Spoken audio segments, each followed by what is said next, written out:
Hi. Hello. How do you do? Very Oh. calm, very calm, Hi. very relaxed. Hello. We're very zen today. Well, Ah, welcome to Empathy Power Up, everyone. yeah, welcome. Thanks for joining us. It's a lovely day in the neighborhood. Uh, and we're going to be conversation today about pursuing happiness. That's the theme for the month. Pardon my cough. I am getting over some kind of sickness. I think everybody seems to be sick lately. Um, with some kind of sickness. So today we're gonna go deeper into Kevin's philosophy, this aha moment that he had recently, and we're gonna just continue the conversation. But before we do, I wanted to chat a little bit about kind of like recapping last session, since we since some of you might not have actually participated in that. Um, and let me open up the show notes. So one thing we learned is that number one is happiness is kind of a core need that we have as humans. Which you defined, Kevin, and you're going to go a little bit deeper into that. But we also talked about how Maslow and the hierarchy of needs that we have in the grand scheme of things. You probably have heard of it as like food, shelter, water, like physical needs is kind of something that Maslow stole from indigenous communities by observing them. So, in a way, he just was looking at these communities and stealing from them. But also, we have these deeper needs that aren't just a physical need. It's actually a lot of emotional needs. So, especially in today's society, we have that. And then three, we also redefining happiness as a state of being where somebody is both extremely empathetic on one side, but also extremely selfish. So have this feeling of pleasure and contentment. So that is kind of what we went over last week. But this week, Kevin's going to go much deeper. He's going to ask me some questions. I did not prepare. I don't know the questions ahead of time. We're just going to dive deeper into this. So, Kevin, how about you Yeah. go? Yeah, I really wanted us to come today was focus a little bit on what we already know from science and research and the psychology, the world of psychology and philosophy. There's a lot of intersection coming into what where with happiness comes in, and so despite there being a variety of ways to consider the human experience of pleasure or pain, the majority of research in hedonic psychology, and I'll talk about what that means, looks into the assessment of subjective well-being. So what subjective well-being, or in this case, they use it as happiness, consists of three components: life satisfaction, the presence of positive mood, and the absence of negative mood. So before I go any deeper, I think the part that we like hedonism, we've heard hedonism, we might have used it in Mhm. various contexts, but it is basically defined as the pursuit of pleasure, sensual self-indulgence. And around philosophy, where this is the intersection of philosophy comes in, the ethical theory that pleasure, in the sense of the satisfaction of desires, is the highest good and proper aim of human life. So that's where like the theory, like the philosophy of hedonism comes from, or that talks about rather. And so there's this whole idea of hedonism and this self-indulgence and removing negative mood and presence of positive mood and life satisfaction. But a lot of the new theories or like modern discussions around happiness sort of all aligned towards this theory of eudaimonic happiness. I don't know if I'm pronouncing it right, but I've read it and learned it through reading. So eudaimonic happiness has its basis in the concept of self-actualizing individual. So we talked about Maslow. You just mentioned, Amy, about Maslow. This idea of a person is fully self-actualized when they're born.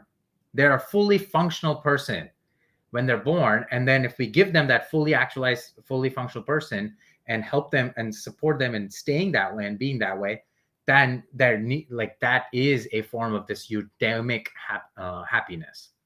is the idea that we are fully actualized. So when we grow up in the world we currently live in, we don't get to be a fully self-actualized person. And that's the part that's shocking. And that's what Maslow learned from when he was observing the indigenous folk, that in that community, a child, a baby is born, and that person is a self-actualized, fully self-actualized person who understands themselves, and then it's just more about them learning about themselves versus the society and the community telling them how to be and what they are and what they should be. And that's the system we live in. You grew up in US, I grew up in India, but we had very similar experiences in our systems that we exist in. You should be this way, you should pray this way, you should behave this way, you should think this way, dress this way, cut your hair this way. That's not a self-actualized person. And so that's the newer theories around eudaimonic philosophy of happiness that we talk about. I'll pause here if you have any comments or questions before I continue. I find this really fascinating because I think it's this place of just being like, I often, when I'm on my healing journey, I talk about like, you are good enough just the way you are. And you don't need to produce, the whole thing of capitalism is like, you are what you produce. And so in a lot of ways, healing ourselves has to do with teaching ourselves that just by being, we're enough, right? Yeah. And so it makes me think about that kind of mentality around like, we're a fully functioning person just by being, right? Yeah. And that I think almost like just bring this full circle, like throughout life, we are like our happiness is removed, little by little. Yes. Almost like our creativity is removed as we get older and more things are introduced into our life. And more values are pushed upon us. So that definitely makes sense to me. Yeah, and so that's really and what's interesting is the folk that Maslow was observing, they did not remove your humanity and who you are one by one and your happiness in that sense. They celebrated what you brought and who you are in every way, and it's not that you should be this way. And so that has led to us constantly pursuing happiness, but not realizing that we as a society are removing happiness from each other by not allowing ourselves to be self-actualized people. So a conversation that comes up around this is what we think makes us happy versus what truly makes us happy. And there is a disconnect there. With a lot of the times we think things will make us happy, but they don't. And that's what we learn. So for example, a good job and money, like correlation between income and life satisfaction is 0.1, which is a very small level of correlation in that. Connection between income and life satisfaction stronger in poorer countries, and it doesn't matter like in richer countries, even if you have your basic needs met, that correlation and that connection between that is low. And so there is one data point where emotional well-being, so our emotional well-being increases until around $75,000 US dollars of income. And then after that, it doesn't seem to increase much more or any significant amount or any impactful amount. And so average happiness in US has dropped since the 1940s, despite us getting more stuff, this whole consumerism and getting more and buying more. I want to buy this toy, I want to buy this. So even due to that, even due to the rise of this economy and capitalism, the average happiness in US has dropped. And thinking about stuff we want and materialism tends to make us less happy, and has been tied to mental health issues as well. When we talk about true love, we think we want to find true love. And right before the show, Amy, you and I, we were talking a little bit about being single versus being happy as single versus this whole need. Society tells us you need to find someone as soon as we're born. Who are you going to get married? That's literally what my parents would say. and like they would start planning weddings. People in India would, and there are some families that would plan weddings when as soon as the kid was born, and like, oh, that fun. It's immediately about that stress that the system puts in on us. And what we've learned and is that true love, that married people are happy in maybe their first 2 years, and then it goes back to baseline, and it just stays at that baseline. Perfect body, being in a weight loss program, um, and if you actually do lose weight, it tends to not make us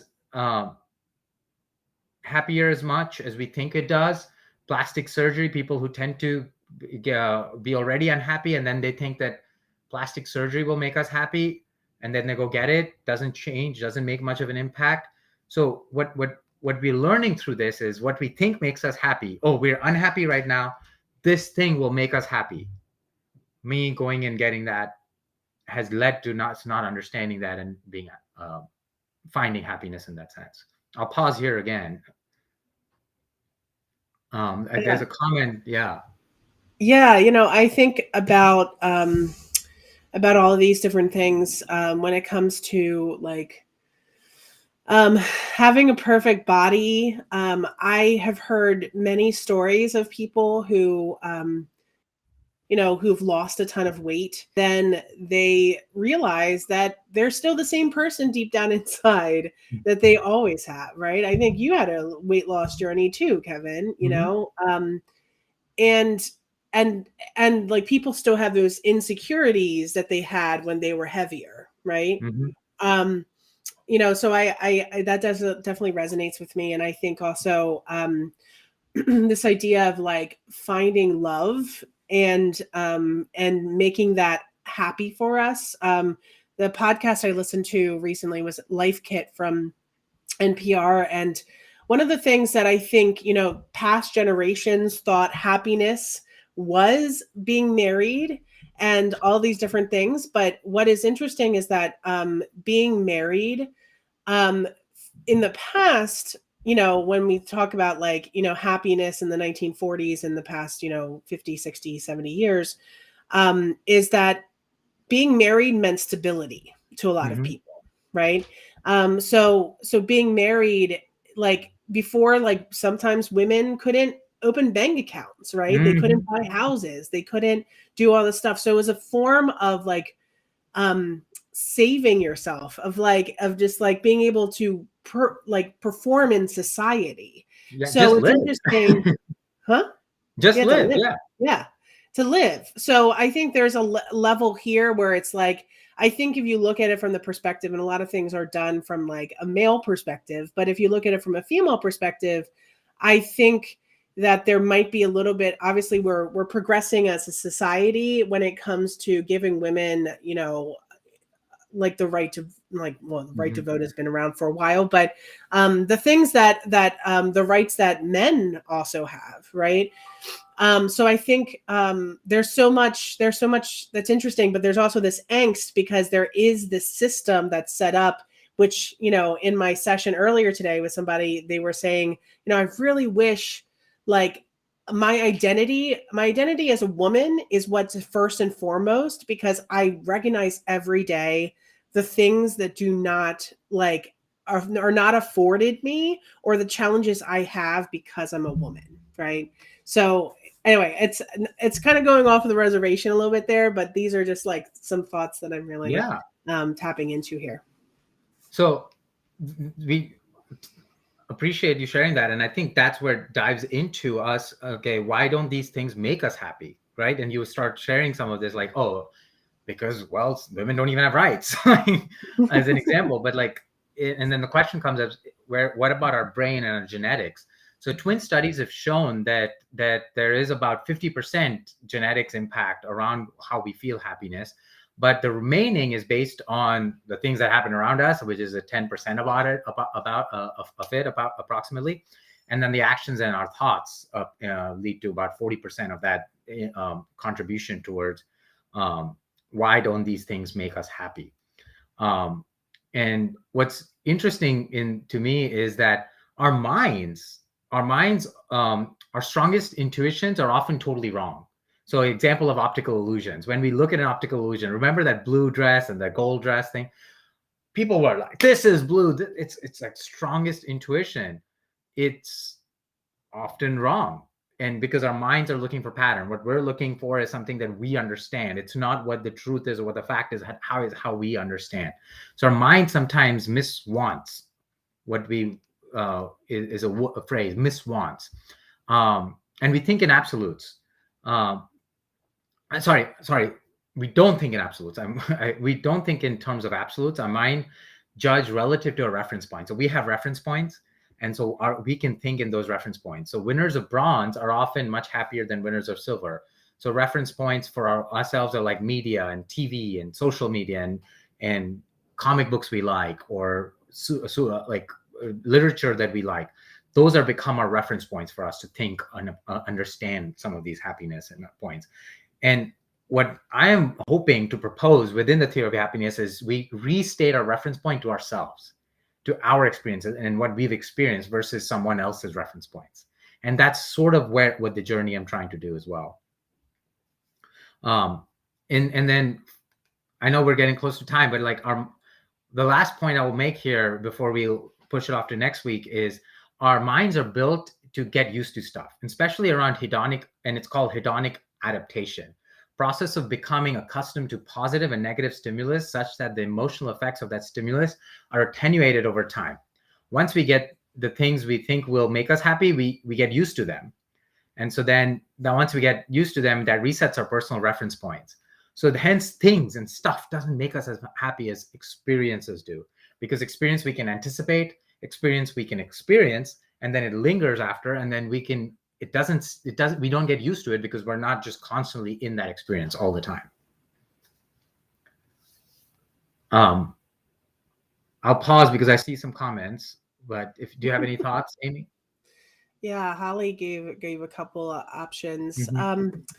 I think one of my first gut reactions is hedonic adaptation. Like hedonism is something that's very eschewed in our society. Mm-hmm. But what's interesting is that if you look at it from the research, just talking about narcissism and hedonism kind of, and so how might we have hedonistic tendencies to, invest in experiences and have this hedonistic adaptation happening, but at the same time being able to not dive into narcissism, right? Yep. And I was just talking about that in my earlier session today, is like on one side of the spectrum, you have you have your own positionality of who you are as a person and how you show up. But Dr. Brené Brown talks about how empathy is not just looking at it, hearing somebody else's story through your perspective and how you see the world, but it's about seeing how the other person sees the world. Yeah. Right.